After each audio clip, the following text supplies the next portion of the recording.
Hey, thanks for joining us today on our Plant Talk Radio podcast. I'm Mark Noose, and we're here, of course, with the host of Plant Talk Radio, Fred Hauer, the Ohio nurseryman, and we also have Pat Arnold here, who today is here to talk about the Bonide line of products. And Fred, I know that you and I talk a lot about Bonide products each week on the program. They've been one of our sponsors for many years, and they have a long line of products. And I know you have a lot of questions for Pat. Well, I do, and more than we can handle in the next 7 days. But at the same time, let's get to a couple things. All right. Number one, I have faith in a company that is 90 years old and still, let's just say, growing and learning and doing a better job. And by that meaning research and things.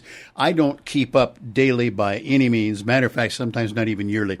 But the companies do. And they're looking for something more and better for our clients, our listeners, and so on all the time. And right now, in terms of one of the things that they're working with, and I invite somebody to come and use it in my yard, Weed Beater Extra, etc.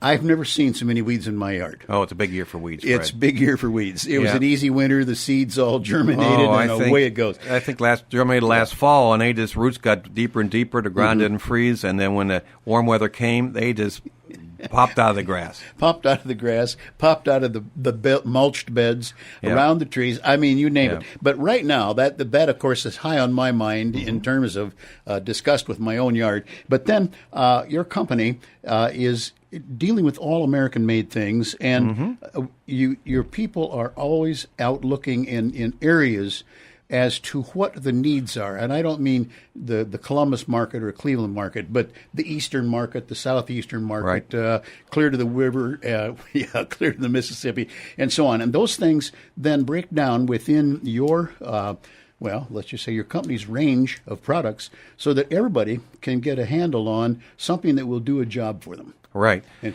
weeds are weeds right now, because of the mild winter, what's unique about our products, at least the one that the Weed Beater you mentioned, Weed Beater Ultra, which is a cool season weed killer. It works when the air temperature is 45 degrees, and the ground temperature can be even colder than that. We're going to have a couple nights here that's going to be quite cold here in the first week of May here. I'm talking some 40-degree nights. So that this weed killer works extremely well. You can spray it on. The weeds will actually start collapsing within 24 hours. You can reseed in 2 weeks. And virtually it covers 250 different variety of weeds, from dandelions right through creeping Charlie to thistle. It's a great product. How about chickweed? Chickweed, fine too. Absolutely. Chickweed is my nemesis. And it won't harm grass. And that's a benefit. The key. That's one of the things I'm glad you mentioned because, the plant world is divided into 2 different categories. And your company and some others have divided that chemically into what will kill when you mix it into this or that. And you folks always have the answer on what you can use that will do the job you want done and not kill the next thing. Right. We have, and we color code our products too. I don't know if there are green products on the shelf. There are our grass control products or our weed products. The red's insecticides, orange is fungicides, yellow is repellents, black is a household insect control.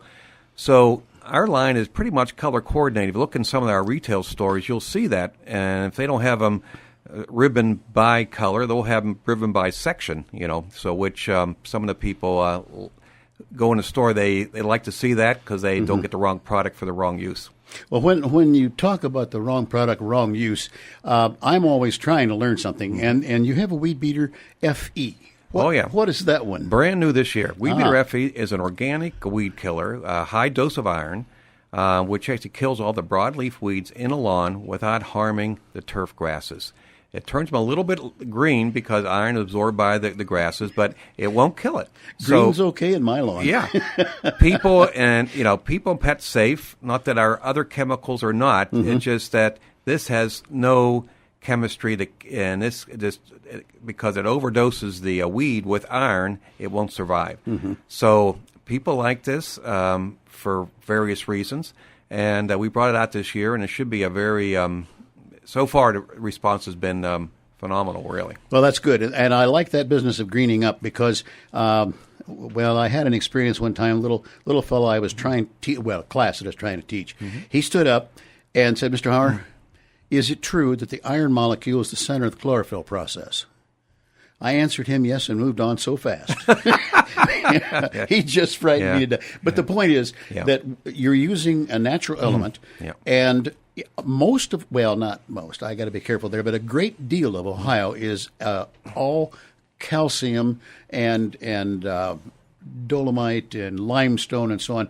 All these things can handle and appreciate some extra iron. So, like I say, in my lawn, a little extra green isn't going to hurt anything. Never going to hurt at all like that. Yeah, Bonide's been, sensitive to the consumers' needs the last couple of years, and we've come out with a whole natural or organic collection of our product lines. Some are under we use the USDA logo for organic gardening only on a lot of our packaging, as well as our tan label on all our natural products are noted, on a label. And so we're sensitive. There are people who just want to put something, either an insecticide, fungicide, or a weed killer or a repellent, more of a natural, made by natural products or organic. We have the answer in our product line for them. Now, if I understood, and I I have to be a little careful of color coding because of my abilities, but it is a factor then that, if I understood you, tan indicates natural products. Natural or organic. Or organic, yes. Right. Yeah. Made from natural products, which actually are in nature, may not be organic because maybe the agent, the wetting agent you have in a product to stick on the leaves may not be organic, but it is come from a natural product. Other ones that have been cleared from the organic USDA are considered organic. They'll have a little for organic gardening logo on the package. Well, I have to be careful because I can't retain everything, but at the same time, with the coloring labels, with the natural materials and so on, and your company's overall sensitivity to that, it takes me to a question I was asked just last weekend at the garden center about insect killing, this, that, or the next thing. And the lady was quite concerned. She had 3 small children with her about this, that, and the next thing, which I automatically then, at least in a short conversation, recommended she check the labels on some soap materials. Oh, yeah. Just plain old SOAP. Insecticidal soaps. Right. You spray them on a plant. They actually coat the insect, dissolves the cuticle or the outside shell of the insect, and he basically checks out. And now nicely put. Yeah, it doesn't